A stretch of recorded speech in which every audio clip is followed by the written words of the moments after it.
የሬፈረንደሙ ሂደት የኢትዮጵያ ሕዝብ ያሳየው ጨዋነትና ብስለት የሚደነቅ መሆኑን ገልጸዋል። ይሁንና አንዳንድ ወገኖች ይህ ዝምታ ሰለሞናዊ ብስለት ሳይሆን ኢዮባዊ ትዕግስት ነው ይላሉ። ዝምታው ነገሩን አምነው በመቀበል ሳይሆን አንድ ቀን ሊፈነዳ የሚችል ነው የሚሉ ወገኖች ስላሉ ወደፊት የጦርነት ስጋት ይኖራል ብለው ያምናሉ የሚለው ነበር። ሬፈረንደሙን በሚመለከት የአብዛኛው የኢትዮጵያ ሕዝብ አመለካከት እኔ እንደሚገባኝ የሬፈረንደሙን ውጤት በመስማቱ ገደብ የሌለው ደስታ ተሰምቶታል ማለት አይደለም። በእኔ ግምት አብዛኛው ሕዝብ ቀድሞውኑ እዚህ ማጥ ውስጥ ባንገባ እንዴት ጥሩ በሆነ ነበር የሚል ይሆናል። መጀመሪያውኑ ሂደቱ ሲጀምር ባያጨማልቁት ኖሮ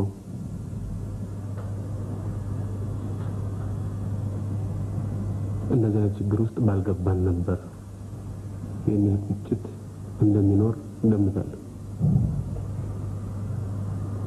ሲጀምር ጀምሮ ካጨማለቁት በኋላ ህዝቦችን ለ30 ዓመት በጦርነት ከናጡ በኋላ ምን ማድረግ ይቻላል በሚለው ጥያቄ ላይ ግን ትክክለኛ ግምገማ ያለው ይመስላል። የኤርትራ ችግር ከ30 ዓመት በኋላ የደረሰበት ደረጃ ከደረሰ በኋላ ምንድናቸው አማራጮች? ያሉት አማራጮች ሁሉም የሚናፈቁ ላይሆን ይችላል። ነገር ግን ካሉት አማራጮች ውስጥ የተሻለው ምን እንደሆነ መምረጥ ላያስቸግር ይችላል። የነበሩት አማራጮች በአንድ በኩል ጦርነቱን ለማስቀጠል መሞከር፣ በሌላ በኩል ጉዳዩን በሰላማዊና ዲሞክራሲያዊ መንገድ ለመፍታት መሞከር። ከነዚህ ከሁለቱ አማራጮች ሌላ አልነበረም። አንዴ ከተጨማለቀ በኋላ መጀመሪያውኑ ሲጀመር በደንብ ይዘውት ቢሆን ኖሮ እዚህ ችግር ላይ ባልተደረሰ ነበር። አንዴ ካበላሹት በኋላ የሚቀጥለው ትውልድ ችግሩን ነው የሚወርሰው። ያሉት የመፍትሄ አማራጮችን በሂደቱ ይገደባሉ። የተገደቡ የተወሰኑ ይሆናሉ። ይህን ሀቅ የኢትዮጵያ ሕዝብ በትክክል የተገነዘበው ይመስለኛል። ያለው ምርጫ በሰላምና በጦርነት መካከል። አብዛኛው የኢትዮጵያ ሕዝብ ጦርነትን ያውቃል። ምክንያቱም ጦርነትን ተሸክሞ ኖሯልና። አንዳንድ ክፍሎች ከሩቅ የሚያዩ ነገር አልነበር። እሳቱ ሲቃጠል ሲንቦገቦግ በቀጥታም በተዘዋዋሪ መንገድም ይቃጠላል። ዳር ሆኖ አይሞቅም። ዳር ሆኖ የሚሞቅ እሳቱ እምብዛም ላይ ሰማው ይችላል። ወላፈኑ የሚነካው ግን ይሰማል። ስለዚህ ገባዋል። ስለዚህ ጦርነትን አልመረጠም፣ ሰላምን ነው የወደደው። የቀረበው የሰላም አማራጭ ጉዳዩ በሬፈረንደም እንዲያልቅ ማድረግ ነው። አብዛኛው የኢትዮጵያ ሕዝብ ፍላጎት እዛ ላይ ባይደርስ ይመረጥ ነበር የሚል እንደሚሆን ገምታለሁ። ነገር ግን ከ30 ዓመት ጦርነት በኋላ እዛ ላይ ተደረሰ። ሌላ አማራጭ ስላልነበር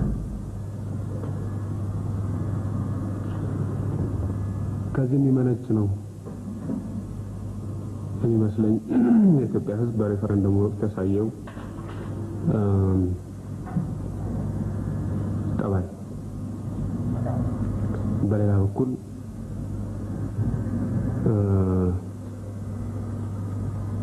በዚህ ጉዳይ ላይ ብቻ ሳይሆን በሌሎች ጉዳዮችም ላይ የበሰለ አመለካከት እንዳለው ህዝቡ በተግባር አሳይቷል። የሽግግር መንግስት ከተቋቋመበት የመጀመሪያ ወራት በየወረዳው በየአውራጃው ይህ ነው የሚባል የመንግስት መዋቅር አልነበረም። ከሞላ ጎደል ለአንድ ዓመት ያህል ይህ ነው የሚባል የመንግስት መዋቅር በየክልሎች በሌለበት ሁኔታ በሰላም ኖሯል።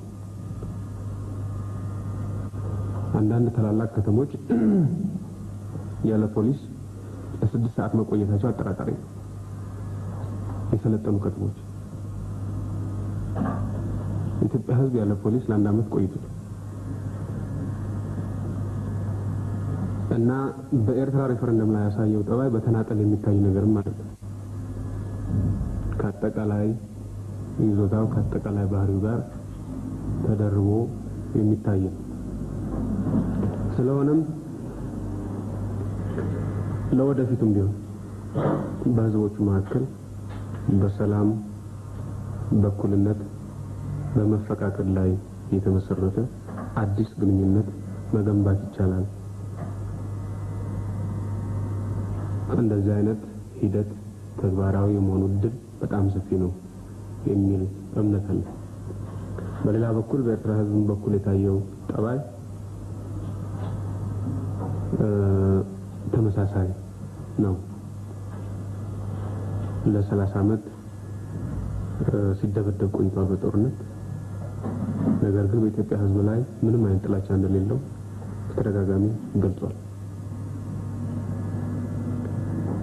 በሁለቱም ህዝቦች መካከል የሚኖረው የፖለቲካ ግንኙነት የፈለገው ቢሆን የህዝብ ለህዝብ ግንኙነቱ ግን እንደሚቀጥል ምናልባት በላዩ ላይ አጥልቶ የነበረው የጦርነት ጥላ ከተገፈፈ በኋላ ይበልጥ ህዝባዊና ይበልጥ ጠንካራ የሚሆንበት ዕድልም እንዳለ አመልክቷል። ስለዚህ በሁለቱም ህዝቦች መካከል ብስለት ታይቷል። በህዝቦቹ የታየው ብስለት አሁንም እንደገና የፖለቲካ አመራሮች ካላጨማለቁት በስተቀር የሚበላሽ አይመስለኝም።